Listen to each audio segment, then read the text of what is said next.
صفحہ نمبر 9 ہے۔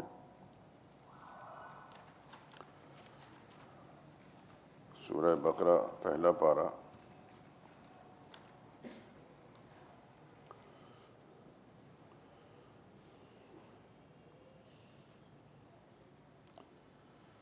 اس کی آیت نمبر 40۔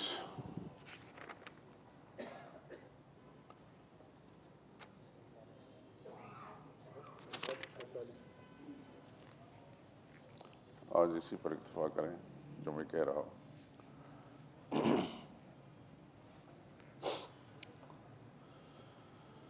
اعوذ باللہ من الشیطان الرجیم، بسم اللہ الرحمن الرحیم۔ یا بنی اسرائیل اذکروا نعمتی التی انعمت علیکم واوفوا بعہدی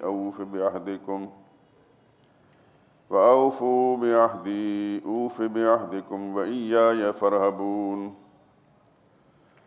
وآمنوا بما أنزلت مصدقا لما معكم ولا تكونوا أول كافر به ولا تشتروا بآياتي ثمنا قليلا وإياي فاتقون۔ ولا تلبسوا الحق بالباطل وتكتموا الحق وأنتم تعلمون۔ وأقيموا الصلاة وآتوا الزكاة واركعوا مع الراكعين۔ أتأمرون الناس بالبر وتنسون أنفسكم وأنتم تتلون الكتاب أفلا تعقلون۔ واستعينوا بالصبر والصلاة وإنها لكبيرة إلا على الخاشعين الذين يظنون أنهم ملاقو ربهم وأنهم إليه راجعون۔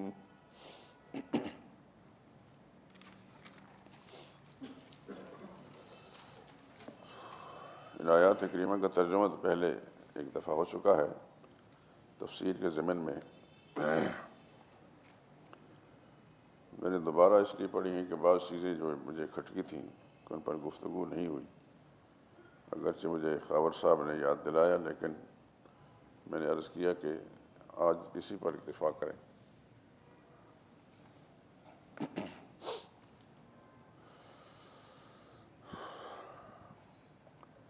ان آیات کریمہ میں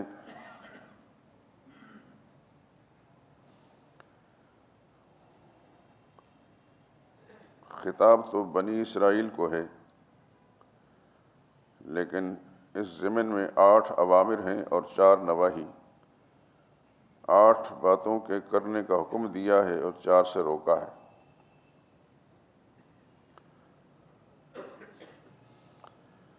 پہلے بھی میں عرض کر چکا ہوں کہ بنی اسرائیل سے مراد یہود ہیں۔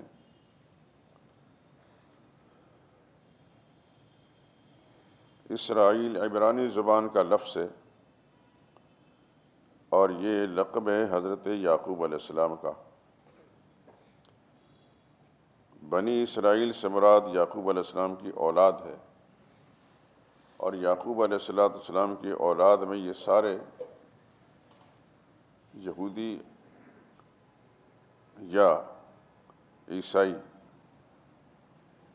ان قوموں کے اندر جتنے انبیاء اکرام علیہم السلام گزرے ہیں وہ سب اس میں شامل ہیں، لیکن ان آیات میں خطاب ان سرکش قسم کے یہودیوں کو ہے جنہوں نے مختلف ادوار کے اندر نافرمانی اور سرکشی کی، اور خصوصاً نبی کریم صلی اللہ علیہ وسلم اللہ کے آخری پیغمبر اور آخری شریعت کے خلاف جو بغض و نفرت ان کے دلوں میں تھی اور اس کا اظہار وہ مختلف شکلوں کے اندر کرتے تھے، تو ان کو اللہ تعالیٰ مخاطب کر کے فرماتے ہیں کہ میں نے مختلف اوقات میں تم پر بڑے احسان کیے ہیں۔ قرآن کریم کے اندر ان احسانات کا مختلف جگہوں کے اندر تذکرہ موجود ہے۔ مثلاً آیت نمبر 20 سورہ مائدہ کی نکالیں۔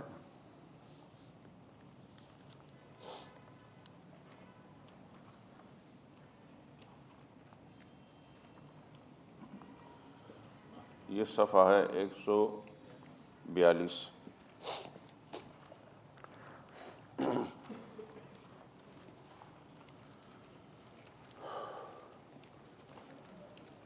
وَإِذْ قَالَ مُوسَىٰ لِقَوْمِهِ يَا قَوْمِ اذْكُرُوا نِعْمَتَ اللَّهِ عَلَيْكُمْ إِذْ جَعَلَ فِيكُمْ أَنْبِيَاءَ وَجَعَلَكُمْ مُلُوكًا وَآتَاكُمْ مَا لَمْ يُؤْتِ أَحَدًا مِنَ الْعَالَمِينَ۔ حضرت موسیٰ علیہ السلام نے فرمایا، اے میری قوم، اللہ کے احسانات یاد کرو۔ انہی احسانات کا ذکر ہے یہاں، جیسا کہ ابھی آپ کو اللہ نے فرمایا، اذکروا نعمتی التی انعمت علیکم۔ تو انہی انعامات میں سے موسیٰ علیہ السلام نے بعض بنی اسرائیل کو یاد دلائی۔ اذکروا نعمت اللہ علیکم، اللہ تعالیٰ کے احسان اور انعامات یاد کرو۔ قرآن حکیم کے اندر مختلف مقامات میں ان کو جن جن انعامات یاد دلائے گئے ہیں، اس میں مادی نعمتیں بھی ہیں اور روحانی نعمتیں بھی ہیں۔ یہاں بھی موسیٰ علیہ السلام اس کا اذکروا، یاد کرو، نعمت اللہ، اللہ کا احسان، علیکم، جو تم پر ہوا، مثلاً اذ جعل فیکم انبیاء، کہ اللہ پاک نے روحانی نعمت بھی تمہیں دی کہ تمہارے اندر اللہ نے پیغمبر پیدا کیے، اور مادی نعمتیں بھی وجعلکم ملوکاً، اور اللہ تعالیٰ نے تمہیں بادشاہ بنایا، تمہارے اندر بادشاہت کا سلسلہ ہے۔ تو روحانی نعمتیں بھی خدا نے تمہیں دی ہیں، مادی نعمتیں بھی دی ہیں، نبوت بھی تمہارے خاندانوں کے اندر چلتی رہی، بادشاہت بھی تمہارے خاندانوں میں چلتی رہی۔ وَآتَاكُمْ مَا لَمْ يُؤْتِ أَحَدًا مِنَ الْعَالَمِينَ، اور تمہیں وہ کچھ دیا جو دنیا میں کسی اور کو نہیں دیا۔ اجمالاً قرآن کریم نے اس کا تذکرہ کر دیا۔ تو اس قوم پر اللہ تعالیٰ کے بڑے انعامات اور احسانات وقتاً فوقتاً انبیاء اکرام علیہ السلام کو یاد دلائے ہیں، ہوتے رہے ہیں، لیکن ان سے زیادہ سرکش اور نافرمان اور بدبخت بھی کوئی نہیں گزرے۔ تو یہاں بھی اے بنی اسرائیل، یعنی یعقوب علیہ السلام کی اولاد، اذکروا نعمتی، یاد کرو میرے وہ احسان، التی انعمت علیکم، جو تم پر میں نے کیے۔ یہ سر مادی انعامات بھی ہیں، روحانی انعامات بھی ہیں۔ وَأَوْفُوا بِعَہْدِی، اور میرے وعدے پورے کرو۔ وعدہ یہ کیا تھا کہ آخری پیغمبر آئیں گے۔ ان کی کتاب تورات کے اندر یہ لکھا تھا کہ آخری پیغمبر آنا ہے، اور اپنی قوم کے لوگوں کو ان کے مولوی اور پیر بتایا کرتے تھے کہ ان پر اللہ تعالیٰ نے کتاب نازل کرنی ہے، اس کتاب پر بھی ایمان لانا ہے، اس نبی پر بھی ایمان لانا ہے۔ تو جو وعدہ کیا تھا اس وعدے کو پورا کرو، تو میں تمہارے ساتھ اپنے وعدے پورے کروں گا۔ وَإِيَّايَ فَارْهَبُونَ، اور مجھے سے ڈرتے رہو، کسی اور سے مت ڈرو۔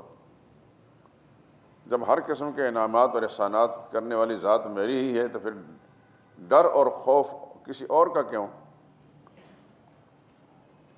وَآمِنُوا بِمَا أَنزَلْتُ، اور جو میں نے کتاب نازل کی اس پر ایمان لائی۔ مُصَدِّقًا لِمَا مَعَكُمْ، تمہاری کتاب جو تمہارے پاس ہے اس کی تصدیق کرتی ہے، مراد قرآن کریم۔ قرآن کریم جا بجا تورات کے احکام اور مضامین کی تصدیق کرتا ہے۔ تو اسی کا قرآن کریم میں پروردگار عالم ان کو یاد دلا رہے ہیں کہ میں نے جو کتاب نازل کی ہے آخری پیغمبر پر، مصدقا لما معکم، یہ تصدیق کرتی ہے اس کتاب کی، اس مضمون کی جو تمہارے پاس ہے۔ ولا تکونوا اول کافر بہ، اور تم اس کتاب کے سب سے پہلے ان کفر کرنے والے، انکار کرنے والے مت بنو۔ چونکہ ان کو پتہ تھا حضرت موسیٰ علیہ السلام پر یا دیگر انبیاء پر جو کتابیں نازل ہوئیں اور احکام نازل ہوئے، سب کو پتہ تھا، اور وہ وقتاً فوقتاً دوسروں کو یاد دلایا بھی کرتے تھے۔ تو اب اس کا انکار کرنا گویا کہ سب سے پہلے انکار کرنا اور کفر کرنا ہے۔ حالانکہ ان سے پہلے مشرکین اللہ تعالیٰ کی توحید کا انکار کر چکے تھے، اور انہیں چونکہ پتہ تھا، اس لحاظ سے پتہ ہونے کی وجہ سے یہ اس کو نہیں مانتے تھے، یا پیغمبر خدا صلی اللہ علیہ وسلم کے ساتھ بغض اور نفرت رکھتے تھے۔ اس لیے اللہ پاک نے یہ انداز اختیار فرمایا کہ تمہارا اس وقت انکار کرنا ایسا ہے جیسے سب سے پہلے تم انکار کرتے ہو۔ ولا تشتروا بآیاتی ثمنا قلیلا، اور میری آیتوں کے بدلے میں تھوڑا مول نہ لو۔ اصل میں جس طرح کہ آپ اپنے زمانے کے اندر مولوی پیروں کو، گدی نشینوں کو دیکھتے ہیں کہ یہ صحیح خدا کا دین نہیں بیان کرتے دنیا کے مفاد کی خاطر، اور انہیں یہ اندیشہ ہے کہ اگر ہم نے صحیح مسئلہ بیان کر دیا تو یہ ہمارے نذرانے، شکرانے، یہ سب کچھ مریدوں کے سے جو ملتے ہیں یہ ختم ہو جائیں گے۔ یہی بدقسمتی ان کے یہودیوں کے مولوی پیروں کی تھی، پتہ ان کو تھا سب کچھ، لیکن انہیں ڈر اس بات کا تھا کہ اگر ہم نے صحیح بات بیان کر دی تو ہمارے شکنجے میں پھنسے ہوئے جتنے ہمارے مرید عقیدت مند ہیں یہ نکل جائیں گے، اور پھر ان سے ہمیں جو کچھ مراحت اور مفادات دنیا میں ملتے ہیں وہ بھی ختم ہو جائیں گے۔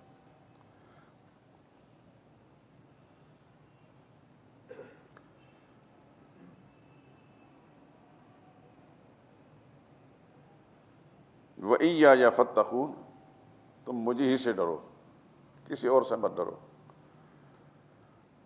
وَلَا تَلْبِسُوا الْحَقَّ بِالْبَاطِلِ، حق کو باطل کے ساتھ مت ملاؤ۔ وَتَكْتُمُوا الْحَقَّ، اور نہ حق بات کو چھپاؤ، وَأَنْتُمْ تَعْلَمُونَ، جب تمہیں معلوم ہے کہ یہ سچ ہے اور یہ جھوٹ ہے،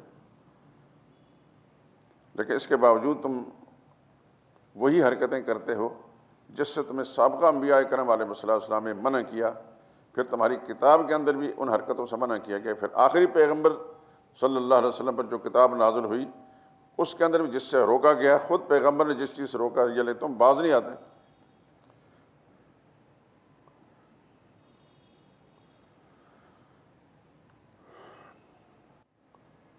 وَأَقِیمُوا الصَّلَاةَ، اور نماز قائم کرو، وَآتُوا الزَّکَاةَ، زکوٰۃ ادا کرو۔ یہ وہ اوامر ہیں۔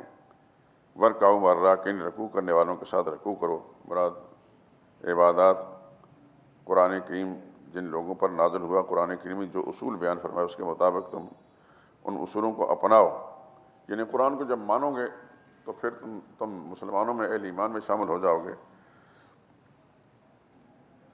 ساتھ ہی فرمایا اَتَأْمُرُونَ النَّاسَ بِالْبِرِّ، لوگوں کو تو تم بتاتے ہو کہ یہ سچ ہے، یہ سچ ہے، یہ سچ ہے۔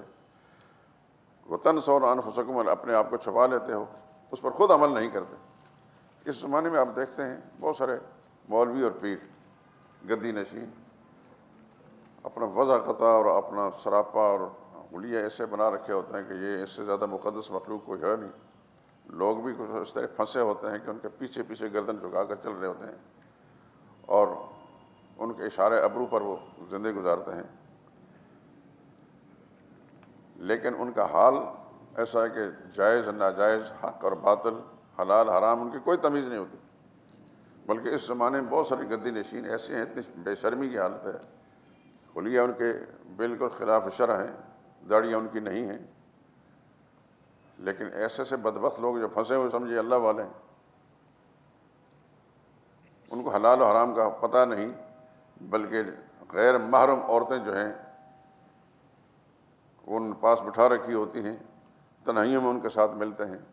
مقصد کہنے کا یہ ہے کہ جو یہود و نصارہ کے جو بڑے بڑے احبار و رہبان تھے، جو حرکتیں وہ کرتے تھے، ان سے کہیں زیادہ خراب لوگ ہیں اس امت کے اندر مولوی اور پیر گدی نشین، الا ماشاء اللہ، سوائے ان لوگوں کے جن پر خدا کا خاص فضل ہے، جو اللہ کے قرآن کے ساتھ وابستہ ہیں، نبی کریم صلی اللہ علیہ وسلم کی پاکیزہ تعلیمات کے ساتھ وابستہ ہیں، ان کو جائز ناجائز کا پتہ ہے، اور جائز ناجائز پر خود عمل کرتے ہیں کہ جو جائز ہے اس کو اپناتے ہیں، جو ناجائز ہے اس سے دور رہتے ہیں، اور اپنے عقیدت مندوں کو، مریدوں کو، اپنے شاگردوں کو یہی سبق پڑھاتے ہیں۔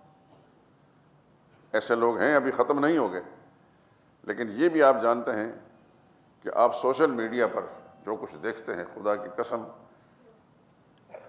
لرز اٹھتا ہے انسان، بڑی بے شرمی کے ساتھ، بڑی ڈھٹائی کے ساتھ جوان لڑکوں کو مطلب ہے کہ بغلگیر ہوتے ہیں،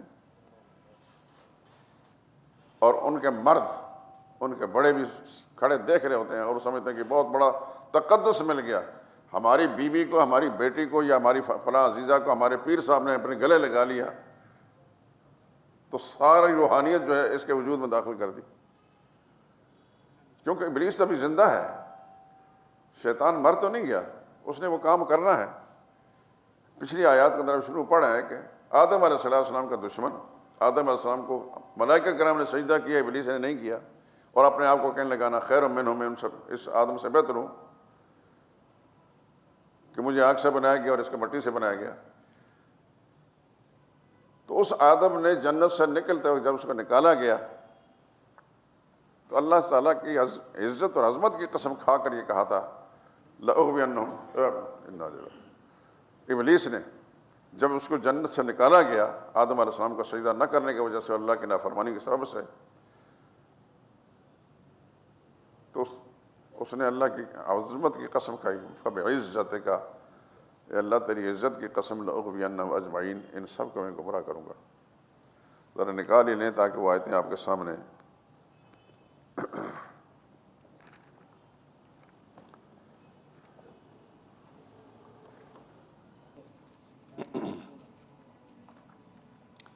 ایک تو یہ 196 دیکھیں آپ،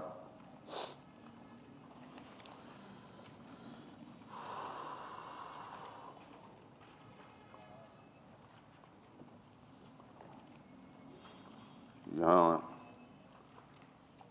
فوسوس لہم الشیطان، شیطان نے ان کو وسوسہ دیا، اور وسوسہ کیا دیا؟ وَقَالَ مَا نَهَاكُمَا رَبُّكُمَا عَنْ هَٰذِهِ الشَّجَرَةِ إِلَّا أَن تَكُونَا مَلَكَيْنِ، اتنا بڑا بدماش تھا، کہنے لگا اللہ تعالیٰ نے ان دو درختوں سے جو آپ کو روکا ہے اس لیے روکا ہے تاکہ تم فرشتے نہ بن جاؤ اور ہمیشہ کے لیے یہاں نہ رہو، وَتَكُونَا مِنَ الْخَالِدِينَ، ہمیشہ یہاں نہ رہو، اور ان کو قسمیں کھا کھا کر اپنی ہمدردی کا یقین دلایا۔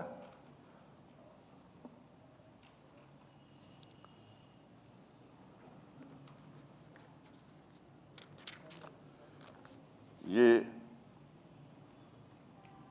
مضمون اس انداز سے یہاں موجود ہے، لیکن جو میں نے بتایا صفحہ 341، 14واں پارہ،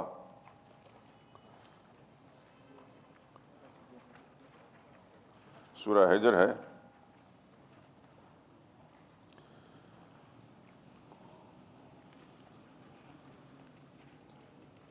اس کی صفحہ 32 دیکھیں، آیت نمبر 32 دیکھیں۔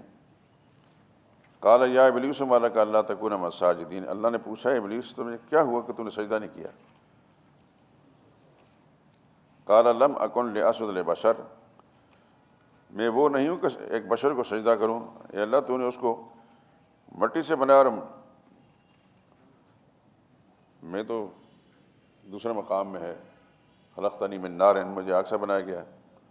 تو اللہ نے فرمایا فخرج، نکل جا یہاں سے، فإنک رجیم، تو رجیم ہے، تجھ پر مار ہے خدا کی، تو لعنتی، فإن علیک اللعنۃ الی یوم الدین، قیامت دن تک تم پر پھٹکار پڑے گی۔ تو کہنے لگا ربی فانظرنی الی یوم یبعثون، یا اللہ جس دن تک مردے زندہ ہو کر اٹھائے جائیں گے اس تک مجھے مہلت دے دیں۔ اللہ نے فرمایا جا تجھے ڈیل مل گئی، الی یوم الوقت المعلوم، لیکن ایک مخصور وقت تک جس کو میں جانتا ہوں۔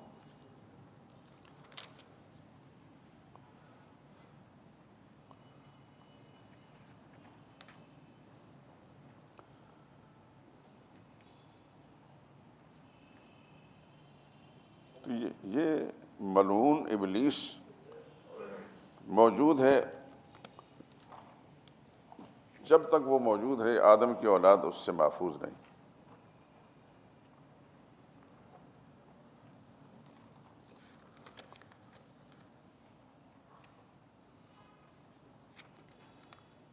قاری صاحب وہ آیت کہاں ہے؟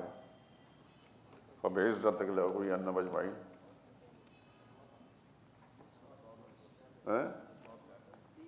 سورہ صاد،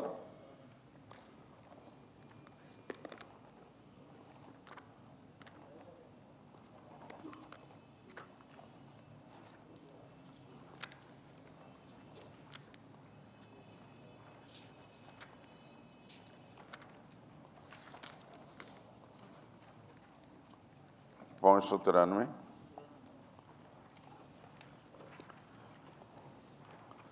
صفحہ 593۔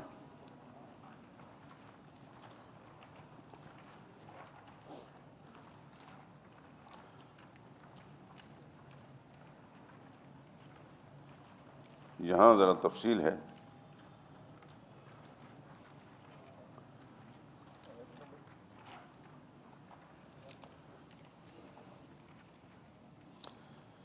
اذ قال ربک للملائکۃ، یہ دوسری سطر، اذ قال ربک للملائکۃ انی خالق بشرا من طین، آیت نمبر 71 ہے۔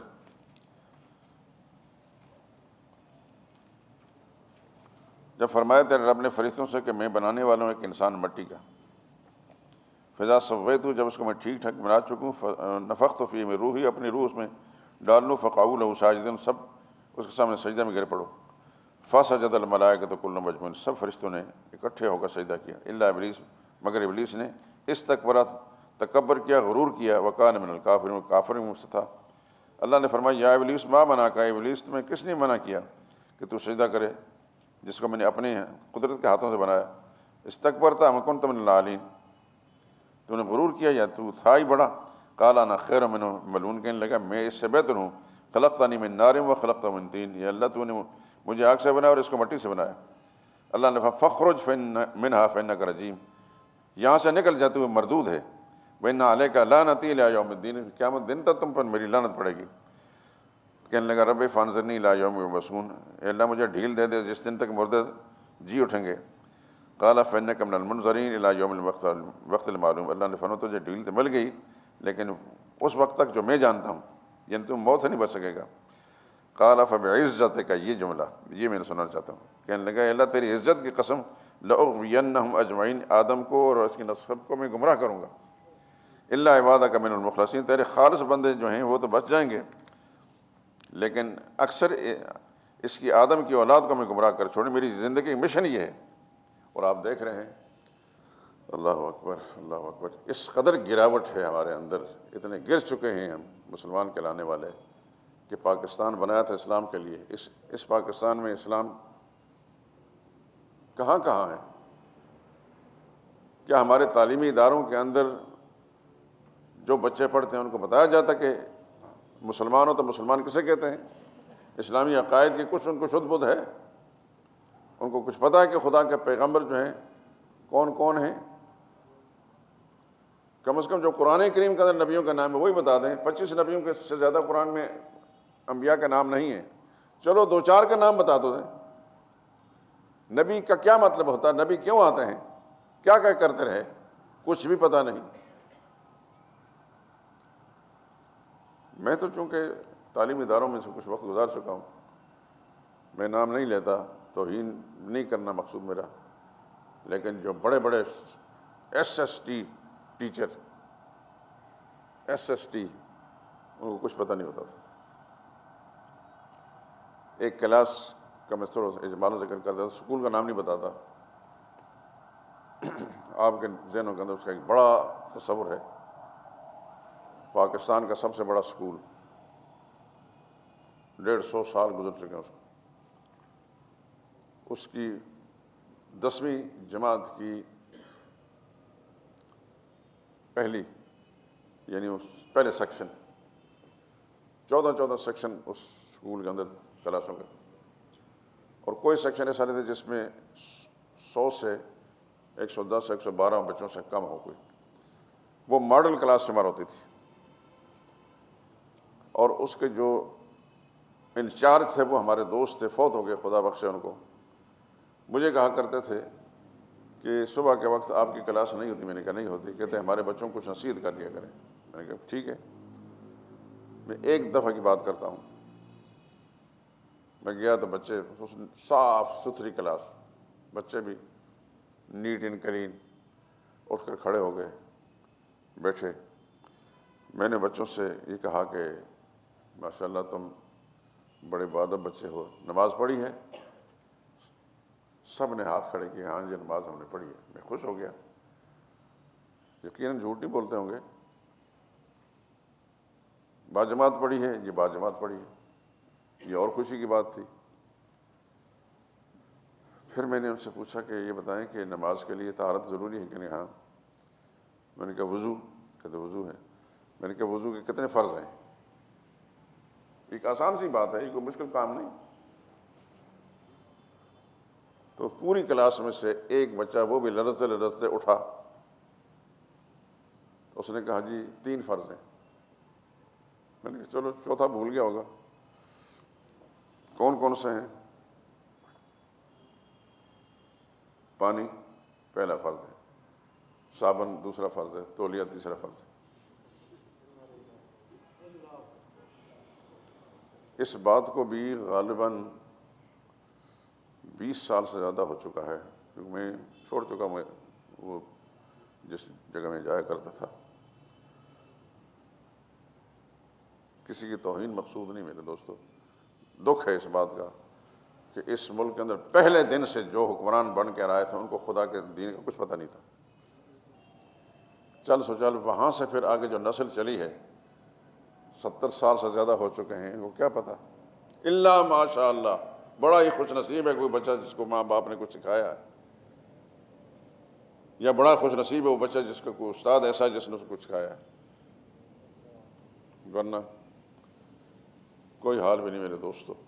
اس دن مجھے ایک نوجوان ملے، بڑے خوبصورت نوجوان، بڑے پڑھے لکھے، بار اطلاع ہیں، وہ میرے شاگرد رہے، بڑے ادب سے میرے مسجد دروازے سے نکلتے وقت کہنے لگے میں آپ کا شاگرد ہوں۔ انہوں نے پھر اپنا مجھے کارڈ بھی دیا۔ میں نے کہا بڑی خوشی کی بات ہے، میں پھر ملک میں تعلیم حاصل کرنے ملک سے باہر چلا گیا تھا، کئی کمپنیوں کا مشیر ہے وہ۔ تو کہنے لگے جتنا وقت ہم نے آپ کے پاس سنٹر مارٹس کا گزارا وہ باتیں ہمیں بھولی نہیں آج بھی، اگر آپ نے ہمیں نہ سکھائی ہوتی تو شاید ہمیں مسلمانی کا بھی نہ پتہ ہوتا۔ یہ کوئی میرا کمال نہیں، میرے رب کی مہربانی ہے کہ میرا مزاج ہے کہ اللہ تعالیٰ نے جو فہم دیا ہے میں لوگوں تک یہ بات پہنچا دوں۔ لیکن یہ حقیقت ہے کہ تعلیمی اداروں کے اندر کچھ بھی نہیں میرے دوستوں۔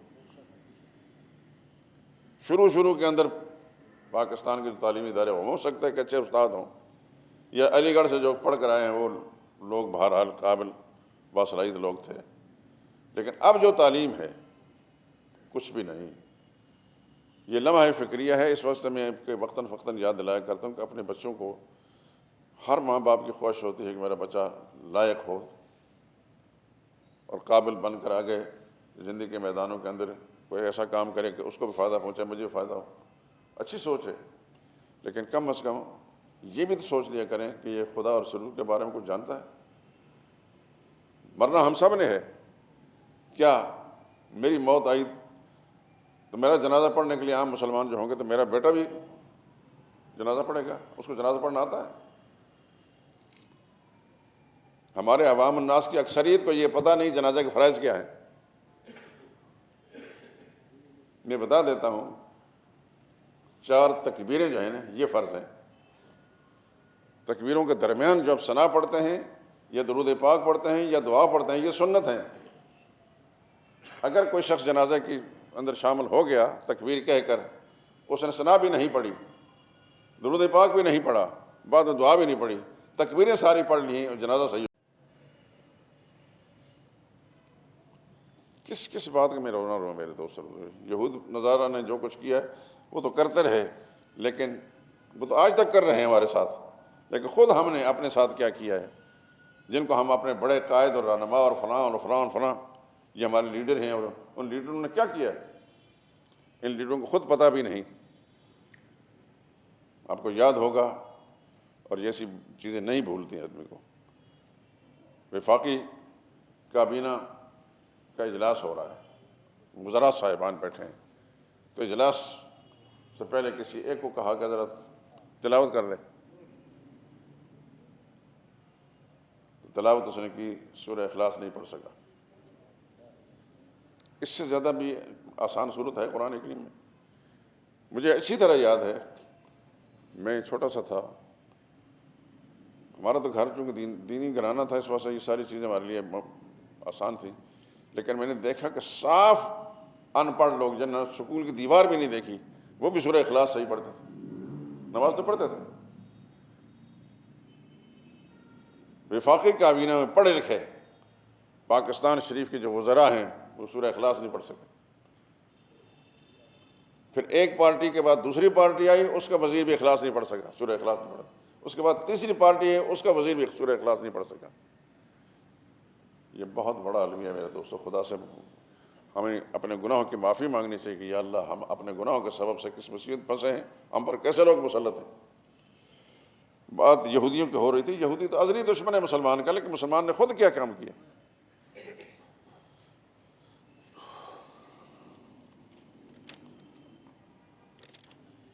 اتامرون الناس بالبر، لوگوں کو تم نیکی کا حکم دیتے ہو لیکن اپنے آپ کو بھول جاتے ہو، وانتم تتلون الکتاب، حالانکہ تم کتاب کو پڑھتے ہو،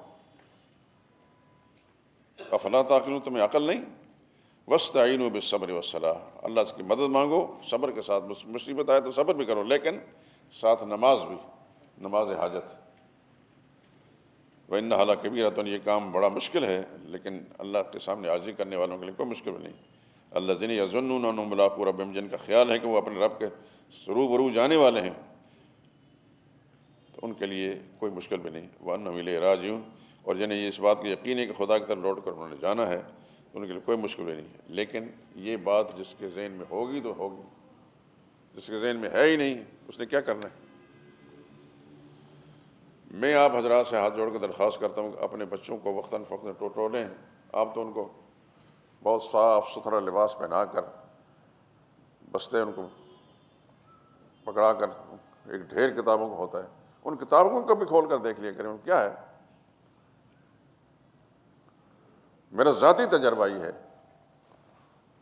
کہ یہ جو نصاب تعلیم ہے مسلمان بچوں کے لیے، یہ صحیح نہیں ہے۔ مرتب کرنے والے بھی ایسے ہی جاہل ہوتے ہیں، عقل سے پیدل ہوتے ہیں، ان کو اس سے کوئی غرض نہیں، انہوں نے تو اپنی تنخواہیں لینی ہے، ان کو کوئی غرض بھی نہیں کہ مسلمان کا بچہ مسلمان رہتا ہے کہ نہیں، اس کو اسلام کی سمجھ آتی ہے کہ نہیں بات۔ ان کی جتنی بھی تنخواہیں عمرات ہیں ان کو مل رہے ہیں، اور ان کا نام جو ہے کتابوں کے شروع کے اندر لکھا ہو جائے یہ مصنفین میں سے ہیں، ان میں ایک لمبی فہرست ہوتی ہے، اس میں عورتیں بھی ہوتی ہیں اور مرد بھی ہوتے ہیں۔ لیکن حقیقت یہ ہے کہ فارسی کے محاورہ خفتہ کہ کند بیدار، ایک سونے والا دوسرے سونے والے کو کیسے جگا سکتا ہے؟ جو خود سوئے ہوئے ہیں ان سونے والے بچوں کو کیسے جگا سکتے ہیں؟ ایک دفعہ ایک واقعہ ہوا، میں بات ختم کرتا ہوں، درس تو ختم ہو چکا ہے۔ میں سینٹرل ماڈل اسکول کے اندر پڑھاتا تھا، تو مجھے جو پرنسپل صاحب انہوں نے کہا تھا کہ بچوں کا زبانی امتحان لینا، 6ٹھی کلاس کے لوگ تھے۔ میری عادت ذرا یہ ہے کہ میں وقت گزارنے کی کوشش نہیں کرتا، صحیح بات جو ہے۔ بہت سارے بچے ہر ایک سمے 2-4 چیزیں پوچھنے لگا کہ یا سورہ فاتحہ سنا دو، سورہ اخلاص سنا دو، آیت الکرسی سنا دو، دعائے قنوت سنا دو۔ کسی بچے نے کچھ سنایا، کسی نے کچھ سنایا، کسی نے کچھ سنایا، سب نہیں سنایا، سوائے ایک بچے کے جو بالکل خستہ حال تھا لباس کے لحاظ سے۔ میں نے اس سے پوچھا تم کہاں سے آتے ہو؟ اس نے بتایا ادھر ساندہ سائڈ کی طرف سے۔ تو تمہارے ابو کیا کام کرتے ہیں؟ پہلے تو وہ جھجکا کہ میں نے اگر بتا دیا تو سب میرے جتنے بھی ساتھی کہیں گے یہ اتنا غریب کا بیٹا ہے۔ میں نے کہا کوئی بات نہیں، بتا دیں۔ اس کہ میرا باپ ریڑھی لگاتا ہے اسکول کے کالج کے سامنے، یہ اس کا ذریعہ معاش۔ اور ریڑھی لگانے والے کا بچہ جو ہے وہ اس نے سب کو سنا دیا۔ ایک اور بچہ ہے بڑا خوبصورت، اپنے لباس سے اپنی وضع قطع لگاتے کہ امیر زادہ ہے۔ میں نے اس سے کچھ پوچھا، کچھ بھی نہیں بتایا اسے۔ میں نے کہا بیٹا تم کہاں سے آتے ہو؟ کہتے ہیں کہ گلبرگ سے۔ گاڑی میں آتا تھا، ڈرائیور اس کو لے کر آتا تھا، چھوڑ دو۔ میں نے اس سے پوچھا تمہارے ابو کیا کرتے ہیں؟ پہلے نہ بتایا وہ، بعد میں کہنے لگا میرے ابو سیکرٹری ہے، یعنی یہ بڑے بڑے سیکرٹری لیول کے جو لوگ ہوتے ہیں۔ پھر خود ہی رونے لگ گیا بچہ۔ میں نے اس کو دلاسا دیا، میں نے کہا میں نے تم کو ڈانٹا تو نہیں، تم روتے کیوں؟ کہتا میں اس لیے نہیں رو کہ آپ نے مجھے کچھ کہا، میں روتا اس لیے ہوں کہ ہمارے پڑوس میں اندر مسجد ہے، میرے والدین جو اس مسجد کے اندر مجھے جانے کی اجازت نہیں دیتے، جا کر ہمارے استاد مفت میں پڑھاتے ہیں، جبکہ گھر کے اندر ٹیچر جو انگلش کا اور سائنس کا اور حساب ریاضی کا ہر ایک کو 10-10 ہزار روپے میرا باپ دیتا ہے، جو گھر میں پڑھانے آتے، ٹیچنگ کرنے آتے، اور مفت کے اندر پڑوسی مسجد کے اندر جانے کی اجازت نہیں کہ میں روتا بڑا حساس طبیعت کا بچہ تھا۔ میں نے کہا آپ اپنے باپ کا مجھے نمبر دے سکتے ہیں؟ تو اس نے مجھے نمبر نہ دیا، اس ڈر کے بنا پر کہ کہیں یہ ان کو ڈانٹیں گے۔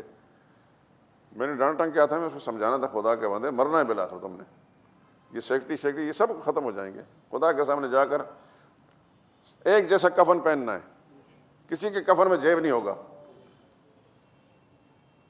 مٹی سب کے حوالے کر دیتے، پھر مرنے والے کا معاملہ ہے تو خدا کا معاملہ ہے، لیکن خدا کے ساتھ اپنے معاملات کو سیدھا کرو۔ تو میں درخواست کرتا ہوں، جنازے کا دوسرا فرض کیا ہے؟ کھڑا ہونا۔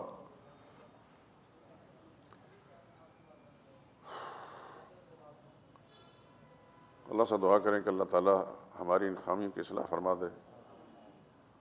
ہمیں جو مقتدر لوگ ملے ہیں ان میں اکثریت کا حال یہ ہے کہ ان کو کچھ پتہ نہیں۔ میں نام نہیں لیتا کیونکہ میری عادت کسی تحقیر و تذلیل نہیں ہوتی، لیکن ہمارے گناہوں کی شامت سے ہم پر یہ مسلط ہے، ہمارے مقتدر بن کے اقتدار والے، اور ان کے فیصلے جو ہیں ان سے ہم متاثر ہوتے ہیں۔ ہمارا ذریعہ معاش جو کچھ بھی ہے وہ آپ حضرات بہتر جانتے ہیں، جس صورتحال سے ہم دوچار ہیں۔ اور یہ بڑے بڑے لیول کے جتنے لوگ بھی ہیں، ان کی مراد مفادات، سب پٹرول بھی ان کو مفت ملتا ہے اور بجلی بھی ان کی مفت ہوتی ہے اور ساری چیزیں مفت ہیں، اعلیٰ قسم گاڑی ان کے پاس ہوتی ہیں، اور میرا اور آپ کا کیا حال ہے اچھی طرح ہم جانتے ہیں۔ کس سے شکایت کریں؟ اپنے رب کے ساتھ ہی التجا کر سکیں، یا اللہ ہمارے گناہوں کو معاف کر دے۔ بہرحال آپ خوش نصیب ہیں اس پہلو سے کہ قرآن کریم کی محفل میں آتے ہیں۔ دعا کیا کریں کہ اللہ تعالیٰ اس کو قائم دائم رکھے، اور میرے لیے خاص دعا کریں کہ میری طبیعت ٹھیک نہیں، لیکن میں ناغہ نہیں کرنا چاہتا، تو آپ دعا کریں اللہ آپ کو بھی سلامت رکھے اپنی رحمتوں کے ساتھ، اور میری اس مشکل کو آسان کر دے، تاکہ یہ میں بڑے دنوں کے بعد ناغہ کے بعد یہ درس شروع ہوا ہے، تو خدا کا شکر ادا کرتے ہیں۔ اور آپ اس کے لیے دعا کریں کہ یا اللہ اس کو قائم دائم رکھ، اور ہمارے سلسلے میں کسی قسم کا رکاوٹ کو دراڑے نہ پڑے۔ الحمدللہ رب العالمین۔ اللہم صلی علی محمد وعلی